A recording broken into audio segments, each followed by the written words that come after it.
Hey guys, welcome to the video. My name is Ryan Styles Harris, and in this video today, I want to show you something new.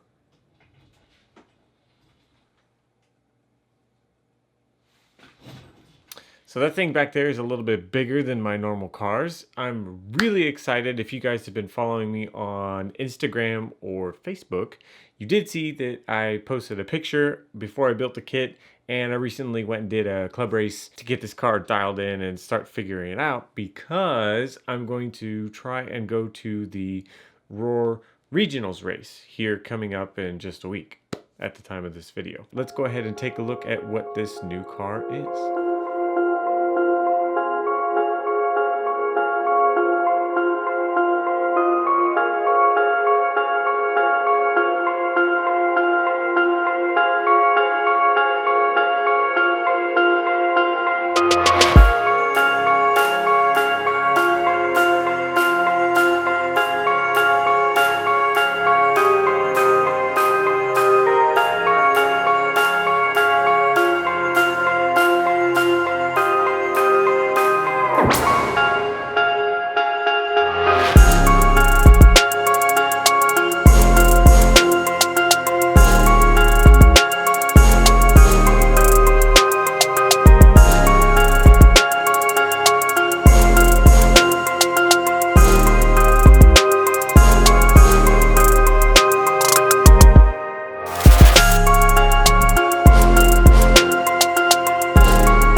So I am super excited to finally get into 8th scale racing.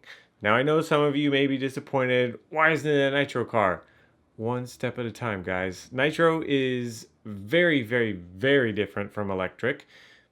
And I know that there are some nuances and things that you need to know and understand and be ready for in order to do it properly. So I wanted to ease into the 8th scale world, pick up an e-buggy, just has an on-off switch, and then I can work on things like suspension, diff fluids, tire selection, and just get it all figured out without wanting to rip my hair out. So with this car, I have a little bit of stuff done to it right out of the box, based on some of the suggestions from a lot of my fellow J-Concepts drivers, Trinity drivers, and a few of the associated guys down here in the area. I went and did a quick warm-up race at SS Raceway just to get the car kind of shake it out, figure out what's going on with it, get a good feel for it.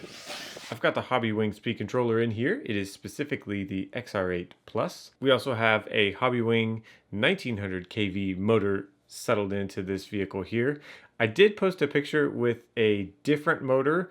I didn't know that it was more for like a truggy type vehicle, and it was too much power for this one, so I went ahead and corrected that, got the right motor in there. Don't want to break anything right out of the box because it's too powerful. I do have a few associated option parts on there so far. I have the associated carbon towers. I know these are almost thought of as like a tuning aspect of the vehicle. Lower grips, some of the guys leave these towers on. Higher grip, they put the aluminum ones back on, so we'll wait and see what's in store in the future.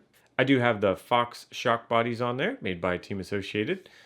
This is more of an aesthetic for me. I know that they are technically a little bit higher quality of a product and they may function a little bit better, but it's also just that factory kind of look that I enjoy having on my associated vehicles. One performance part that I didn't put on right out of the box, but I did put on after I had run the vehicle a few times, was the aluminum pillows, or the aluminum pillow balls rather, sorry. It was explained to me that when you put those on, it affected the steering to some extent, and it was implied or explained that it was going to have like a more steering, or like a little bit more direct feel of the steering. I kind of wanted to feel it firsthand rather than build it right out of the box with them and then just assume that that's what was happening.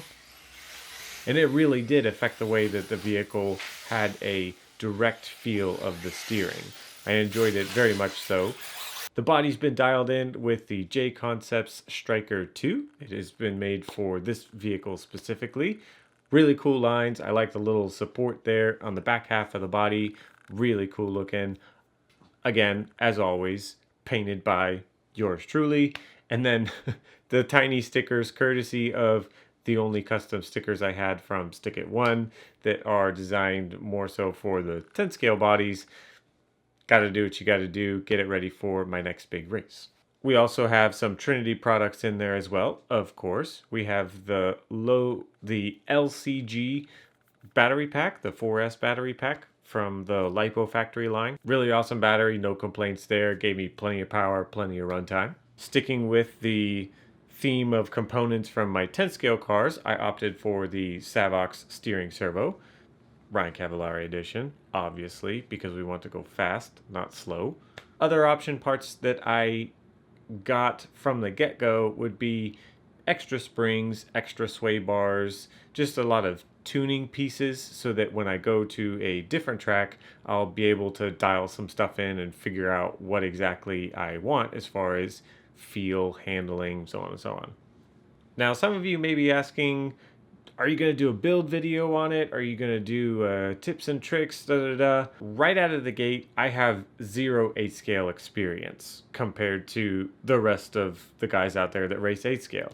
So I really don't feel comfortable telling you guys what to do when it comes to a lot of things with this car, because I'm right there with you guys that don't have one or haven't run one yet. I have one track day with it, so I don't know a whole lot about the vehicle, and I don't feel comfortable giving you guys expert advice on anything related to this car. I want to get out there, put it through its paces, and just figure out as much as I can about it. Then once I feel really comfortable, figured a couple things out, then I'll give you guys some material on it that will hopefully help you as well, like I have with the other cars. So that's going to be it for this one. Thank you so much for watching and sticking around in my absence. I will be bringing more content about that vehicle and a bunch of other stuff here in the future. Super Cup video coming, if those of you that have been following me, that is happening. I have all the material being edited as we speak. Like the video if you like the content and you want to see that future content coming up. Subscribe if you're not subscribed, and I'll see you guys in the next one.